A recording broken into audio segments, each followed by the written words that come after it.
Hello বন্ধুরা, আজকে আমি তোমাদের সামনে তুলে ধরবো আমাদের যে বাসুলীয় শীতলা মাতার পুজো হয়েছিল, তার যে হরিনারায়ণ সেবা সমিতির যে একটা মহোৎসব হয়, সেই মহোৎসবের দিনের ফুটেজটা তোমাদের সামনে তুলে ধরছি। এটা হচ্ছে আমাদের পুজোর শেষ দিন। এটা আবার দেখার জন্য, এই পুজোটা দেখার জন্য আমাদেরকে পুরো একটি বছর ওয়েট করে থাকতে হবে। এই বছরের যে পুজোটা কতটা জমজমাট হয়েছিল সেটা তোমরা অবশ্যই ভিডিও দেখে বুঝতে পেরেছো।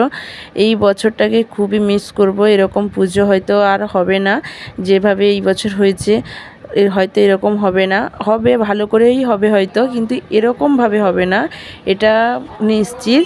তো যাই হোক না কেন বন্ধুরা, আমরা চলে এসেছি মৎস্য খেতে। আর মৎস্য খেতে এসে দেখি যে এই বছর পুরো যে রাস্তায় যে আমরা ঢুকি, সেই পিচ রাস্তা থেকেই খাওয়ানো হচ্ছে।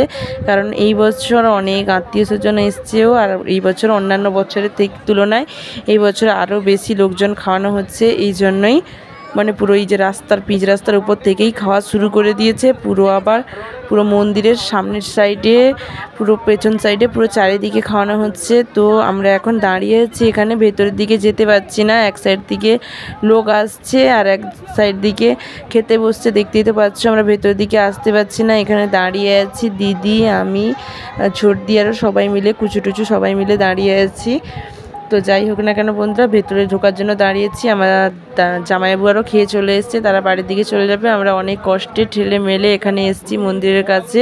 তো দেখতেই তো পাচ্ছ, মন্দিরের সামনেও খাওয়া হচ্ছে, আর মন্দিরের ওপরে সমস্ত রকম তরকারি আর রাখা আছে, সেখান থেকে নিয়ে দিচ্ছে। আর এখানেও প্রচুর ভিড়, প্রচণ্ড ভিড় হয়েছে এবছর।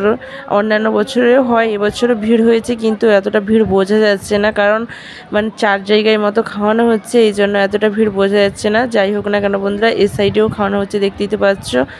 আর এ সাইডে হচ্ছে মহাপ্রভুরা এসছেন, মঞ্চতে বসছেন। আমরা ভেতরে ঢুকবো, চারিদিকে বাঁশ দিয়ে ঘেরা আছে, দু সাইড দিয়ে ঢোকা যায়। দেখি চেষ্টা করে ভেতর দিয়ে ঢোকার, না হলে এরকম বাঁশ পেরিয়ে ঢুকবো, সেই চিন্তা ভাবনা আছে। যাই হোক না কেন বন্ধুরা, আমরা ভেতরে যাই, প্রণাম টুনাম সেরে তারপর আবার বাইরে এসে খাওয়া দাওয়া করব। তো দিদি আরও সবাই চলে এসছে, তারাও প্রণাম সেরে নিয়েছে, তারপর আমিও চলে এসেছি, দেখতেই তো পাচ্ছ। প্রণাম করে নিয়েছি, এখানে দিদি আরও দাঁড়িয়েছে। তো এখানে দেখতেই তো পাচ্ছ, মহাপ্রভুরা এসছেন, 4 মূর্তি মহাপ্রভু।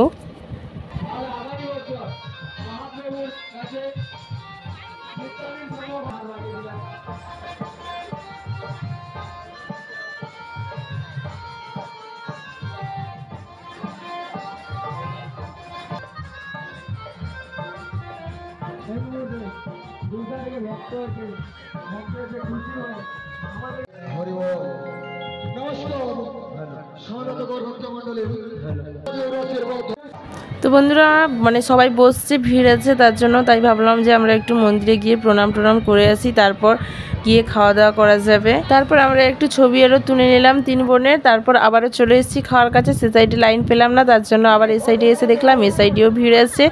তাই ভাবলাম যাই হোক না কেন মন্দিরের সামনে বসেই খাওয়া দাওয়া করা যাবে। তো বন্ধুরা, আমরা খাওয়া দাওয়া করে নিই, আর এই ভিডিওটা এখানেই শেষ করে দিচ্ছি। দেখা হচ্ছে নতুন কোনো ভিডিও নিয়ে। যদি ভিডিওটি ভালো লেগে থাকে অবশ্যই like, comment, share and subscribe করে দিও চ্যানেলটি। তো টাটা, দেখা হচ্ছে নতুন কোনো ভিডিও নিয়ে।